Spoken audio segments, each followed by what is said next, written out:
രാവിലെ എണീറ്റ ഉടനെ തന്നെ ദിക്ർ ചൊല്ലി അൽഹംദുലില്ലാഹില്ലദീ അഹ്യാനാ ബഅദമാ അമാതനാ വഇലൈഹിൻ നുശൂർ. കിട്ടാത്തവർ അൽഹംദുലില്ലാഹ് എങ്കിലും ചൊല്ലിയിട്ട് പിന്നെ ആദ്യം എന്ത് ചെയ്യണം? അൽഹംദുലില്ലാഹ് പിന്നെ ആദ്യം എന്താ ചെയ്യാ? ദിക്റില്ല പിന്നെ ആദ്യം എന്താ ചെയ്യാ? മൂത്രിക്കാൻ പോലെ അല്ലേ? നമ്മുടെ മൂത്രിക്കലില്ല ആരും. ദിക്ർ ചൊല്ലിക്കഴിഞ്ഞാൽ നമ്മളൊക്കെ സ്വഭാവം അങ്ങനെ പെട്ടെന്ന് നമ്മൾ മൂത്രിക്കാം, അല്ലെങ്കിൽ വിസർജന സ്ഥലത്തേക്ക്. ചില ആൾക്കാർ വെള്ളം കുടിക്കും. എണീറ്റ ഉടനെ ദിക്ർ ചൊല്ലിക്കഴിഞ്ഞാൽ ആദ്യം ചെയ്യേണ്ടത് അഷ്റഫുൽ ഖൽഖ് സ്വല്ലല്ലാഹു അലൈഹി വസല്ലം പറഞ്ഞു, 2 കൈ 3 പ്രാവശ്യം കഴുകണം. ഇത് ഉളൂവിന്റെ സുന്നത്തല്ല, ഉറക്കിൽ നിന്ന് എഴുന്നേറ്റ സുന്നത്താണ്. 2 കൈ 3 പ്രാവശ്യം കഴുകണം. 3 പ്രാവശ്യം വായിൽ വെള്ളം കൊപ്പിളിക്കണം. 3 പ്രാവശ്യം മുഖം കഴുകണം.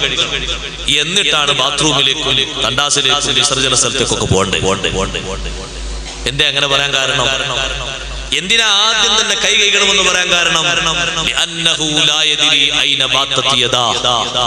രാത്രി എവിടെയാണ് ഈ 2 കൈകൾ രാപ്പാർത്തത് എന്ന് ഉറങ്ങിയാക്ക് അറിയില്ല.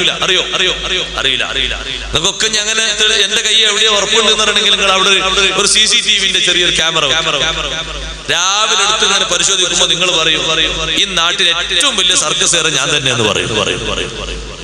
കാരണം കൈ കൊണ്ട് ചൊറിയാത്തൊരു സ്ഥലം ഉണ്ടാവില്ല, കളിക്കാത്തൊരു കളി ഉണ്ടാകൂല. ഏത് വീർക്കുന്നിടത്തും ചൊറിഞ്ഞിട്ടുണ്ടാകും, പേനരിക്കുന്നിടത്തും ആന്തിയിട്ടുണ്ടാകും, കേല ഒലിക്കുന്നത് തുടച്ചിട്ടുണ്ടാകും, എല്ലാം ചെയ്തിട്ടുണ്ടാകും. അസ്പൃശ്യതകൾ നിറഞ്ഞ കൈയാണ്. ആ കൈ കൊണ്ട് മനോഹരം ചെയ്തുകൂടാ.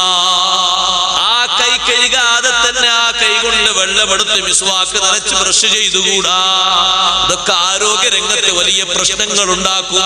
ഏറ്റവും വലിയ ആരോഗ്യശാസ്ത്രം പഠിപ്പിച്ച ഹബീബ് റസൂലുള്ളാഹി സ്വല്ലല്ലാഹു അലൈഹി വസല്ലം തങ്ങളാ പറയുന്നത് 3 പ്രാവശ്യം കൈ കഴുകണം, 3 പ്രാവശ്യം കൊപ്പിളിക്കണം, 3 പ്രാവശ്യം മുഖം കഴുകണം. ആ സുന്നത്ത് ശരിക്ക് കാത്തു സൂക്ഷിക്കേണ്ടതുണ്ട്. ശേഷമാണ് നമ്മൾ മൂത്രമൊഴിക്കാൻ പോകേണ്ടത്.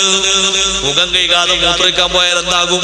നമ്മളെ നാട്ടിന്റെ സിറ്റുവേഷൻ അനുസരിച്ച് വാതിലൊക്കെ അടച്ചിട്ടാണെങ്കിൽ കുറച്ച് കഴിഞ്ഞാൽ ചിലപ്പോൾ കൂർക്കം വലി അവിടുന്ന് കേൾക്കും. മൂത്രമൊഴിക്കാതിരിക്കുന്നിടത്ത് അവിടുന്ന് ഇറങ്ങുന്നുണ്ടാവും. അവിടുന്ന് എങ്ങാനും ഇറങ്ങിയാൽ ഒരു തുള്ളി മൂത്രത്തിൽ തന്നെ എത്ര അണുക്കളാണുള്ളത്.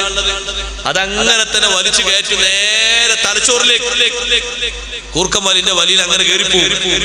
അപ്പൊ അവിടെ നല്ല തെളിവോടെ ഇരിക്കണം. മറ്റൊന്ന് നജസ് എവിടൊക്കെ ആയി എന്നൊരു പിടുത്തം ഉണ്ടാവൂല. മുഖം കഴുകാതെ പോയിരുന്നാൽ മൂത്രമൊഴിച്ചത് എവിടൊക്കെ ആയി, എവിടൊക്കെ കഴുകി ഒരു പിടുത്തം ഉണ്ടാവില്ല. അപ്പൊ നല്ല ഉണർവ് വേണം.